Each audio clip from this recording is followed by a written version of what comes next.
What's up, guys? Welcome to Blake's Garage. Today we're doing the M tour, if you will. I'm gonna just do like a quick one take of this particular car. This is the X3M. So I've never driven the X3. No, I have never driven the X3. The other day I drove the M5 competition. That thing was pretty damn sweet. I own a 2018 BMW M4, so I'm pretty familiar with the BMW like M lineup, as you will. But I thought we would jump in this thing real quick. We're gonna do the little course it has us take it on, which is basically just around the roads. Right now the car is in Sport Plus suspension, and Sport Plus steering, which honestly the Sport Plus steering feels better on this than my M4. It's a lot lighter, but we'll get some beans going real quick. So that's second gear. Yeah, that thing rips. Not gonna lie. That's pretty damn good. I have not checked out any of the specs on this car or anything like that. I just kind of wanted to get like my ideas of this SUV. We're thinking about possibly getting an SUV when we get rid of the S3. Driven lots of different SUVs. So I've driven like the AMG 43 GLE. Yeah, I've driven the Range Rover Velar, the Range Rover Sport. Driven the Porsche Macan S, Porsche Macan GTS, Porsche Macan Hybrid, Porsche Cayenne, and Porsche Cayenne S. So let's get a little bit of beans going right here. We'll, I don't know if this thing kind of launches or what, but all right, I kind of messed up on the second. This thing rips though. It sounds so good. It really does. Gives you a little speed warning, which is something that I have programmed into my car too. Yeah, overall it feels really good. Now steering in Sport Plus don't really like that, so I think we'll back that back down to comfort. Yeah, it's a little bit better. The car feels really good. Definitely is very responsive and tight in the steering, just like any BMW would be. Sport Plus suspension is pretty stiff. The car is pretty stiff, so let's put it back into comfort as far as that goes. You can totally feel the difference in that. Heads-up display is super cool. It's right in front of you in the little screen here. It's got its little sport stuff on. As far as this transmission goes, this has a ZF, so it has shift intensity on here. Mid-range torque around 3 to 4,000 RPM. It's really good. I was just rolling on the throttle a little bit, and this car is pretty damn awesome, I would say. So I think what I think we kind of just follow this little trail. I don't know.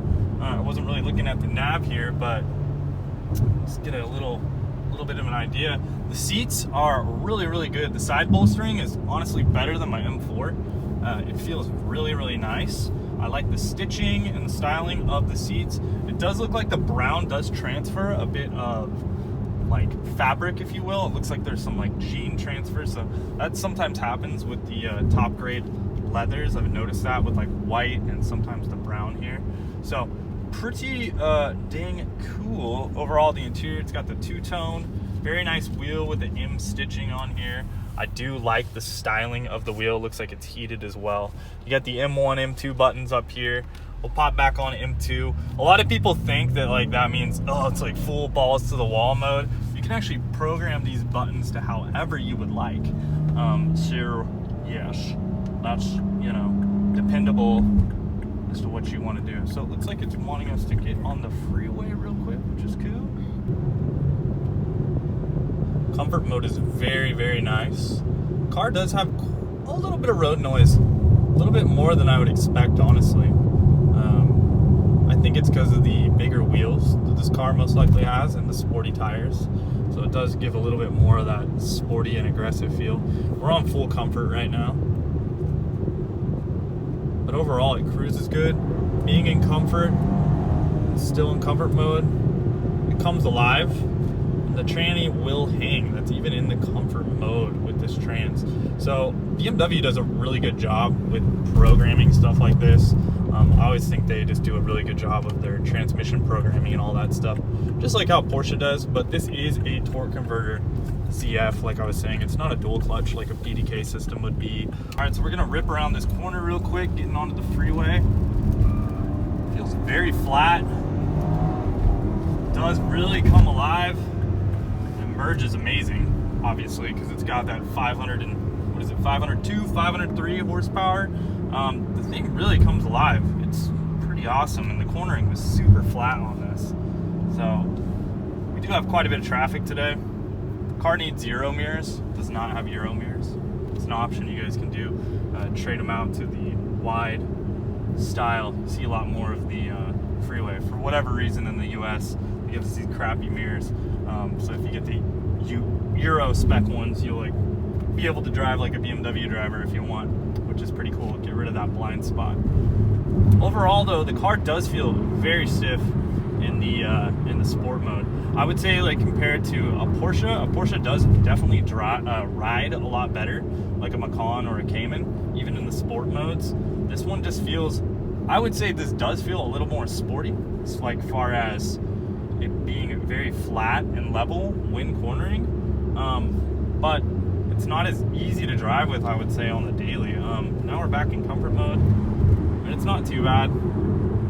What do you think, Rach? What are your thoughts just riding as passenger in this vehicle, the X3M competition?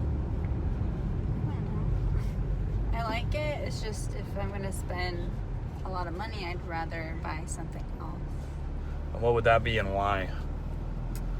I like the Porsche Macan, but it's kind of too small, too compact, so we were thinking more the Porsche, as you get on it. Would you say it's kind of fast though? No, this is pretty fast. It's just, I don't know, it's just a smoother ride would be nice, especially if I'm going to daily it. Right. Yeah, like you're saying, it's a little stiff, and the seats are comfortable, but I don't know, just... Because I would think... I mean, it's fast, but it's not that fast. I liked the M5 better competition that you test drove. Yeah, the M5 is a little more comfortable as well, too. Yeah, I think if you're going to get like a mid-size SUV, I think the main thing is you need comfort and like speed. Yeah, like it's... Because you're going to daily it. It's not something that's like a garage-kept car. You're not looking for that like weekend vehicle. I wouldn't call this a weekend vehicle. I'd call this a daily vehicle, you know? Yeah. But anyways, the Porsche Cayenne we really liked a lot. But now the Gen 3 is out, and of course the Gen 2 looks like grandma now. Anyways. So sweet. So you're basically saying you would not buy an X3M, you would get like a Cayenne S or a Macan S or something along those lines? Yeah, for the money, you know, it's... If I'm going to spend the money, I'd rather get that, I guess. I don't know, how much do they cost? Let's get a little going fast here.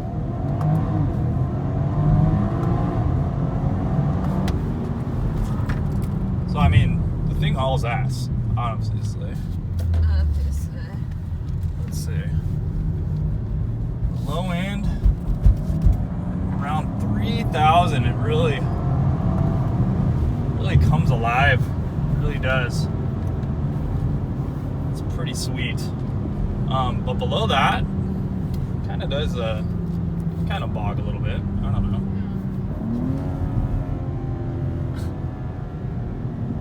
The trans feels really good.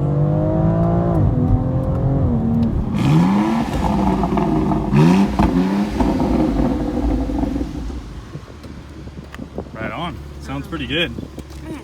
Nice. I guess I'll wrap it up here. Thanks a lot for watching, guys. I know I was just rambling a lot kind of about this car and my first impressions, but overall, X3M, it's fast as hell. Handles very good. It is super sporty for an SUV. If you're looking for something like that, maybe do it. Package. Oh yeah, and this is the competition package one. Rich, you're right. Cool. But it is fast. It's definitely fast. So thanks for watching, guys. Later, and wrench on.